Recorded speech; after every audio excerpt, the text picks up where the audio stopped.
I think after the summer that we had and with the Black Lives Matter movement, I think it just made us, the show that we were doing, Caroline, just made us want to tell that story even more, because it just felt that this story that was written about 1963 in 2003, that was being shown again in 2021, was still relevant. We still had the same things to say.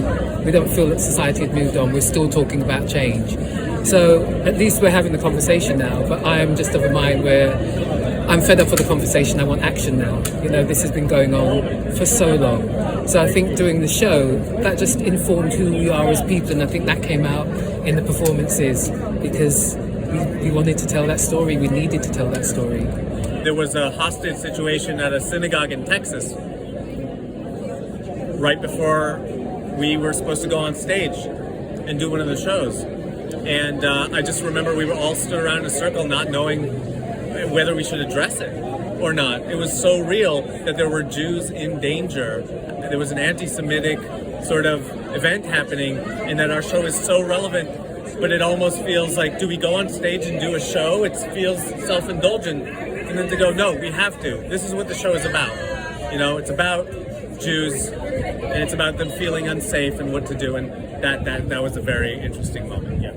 Obvious that coming out of a pandemic, you know, we are all, the people on the stage and the people watching the play, there's like a deep, sincere gratitude that we're all back in a space together and sharing theater together. That's been an incredible feeling. It's always a gift to be on stage and to be at a play, but you feel it so succinctly now that people, because it was taken away from everybody for so long, the energy in the theater every single night is unlike anything I've ever experienced. But also the downside of that is we also spent a lot of time away from each other and locked in our separate houses and not speaking to each other. That there was for me specifically, a real discomfort getting back in front of people and getting back into the rooms and talking. It took a while to start to feel normal again, because I don't know about you, but I'd spent a lot of time alone and a lot of time separate and a lot of time quiet. But really that turned into the greatest gift, which is like the healing of getting back together and being in community with each other.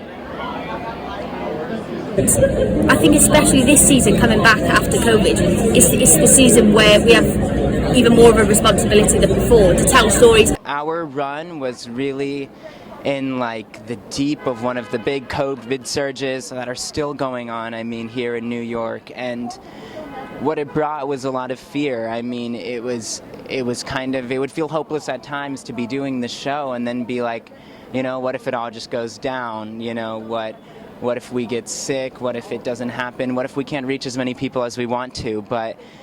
And, you know, we had moments like that, but every time we were able to come together and just kind of look back on the show we're doing and how it's about choosing hope and choosing positivity. And, you know, when you get out there and despite everything that's going on, when you see the looks on people's faces, when they see, you know, what you just shared with them, it's an incredible experience, actually. It really heightened exactly what I realized what I was doing in this art, so.